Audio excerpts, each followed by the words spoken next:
Everyone, अपने channel पे आपको खुश आमदीद कहती हूँ। आज मैं आपको बच्चों के दूध के दांत की टिप्स दूंगी जो कि वालिदैन के लिए बहुत ज़रूरी होती हैं।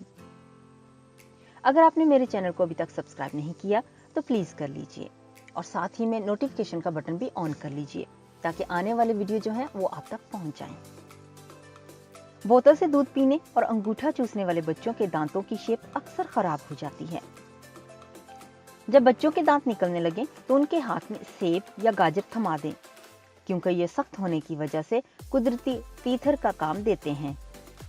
अमूमन दूध के दांत 6 से 10 साल की उम्र में निकलते हैं, मगर मुख्तलिफ वजूहात की बिना पर कुछ बच्चों के दांत उनसे पहले या बाद में ही निकल सकते हैं।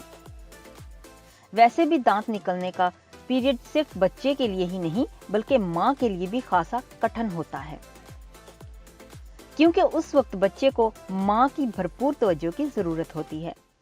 इस दौरान अगर बच्चों को लूज मोशन की शिकायत भी होती है, मगर इसकी असल वजह दांत निकलना नहीं बल्कि वो जरासीम है जो बच्चों के पेट में जाकर बीमारियां फैलाते हैं।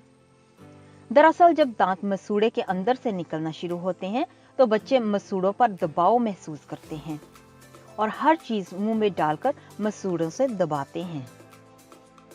वैसे भी बच्चे इस उम्र में क्रॉलिंग करना शुरू करते हैं और जब बच्चे क्रॉलिंग करते हैं तो जमीन पर पड़ी कोई भी चीज वो उठा के मुंह में डालना शुरू कर देते हैं। तो इन चीजों से परहेज करना चाहिए, क्योंकि यही चीजें बच्चे के पेट में जाकर जरासीम बन जाती हैं। तो उम्मीद करती हूँ कि आज आपको बच्चों के दूध के दांत के हवाले से कुछ टिप्स मिल गई होंगी।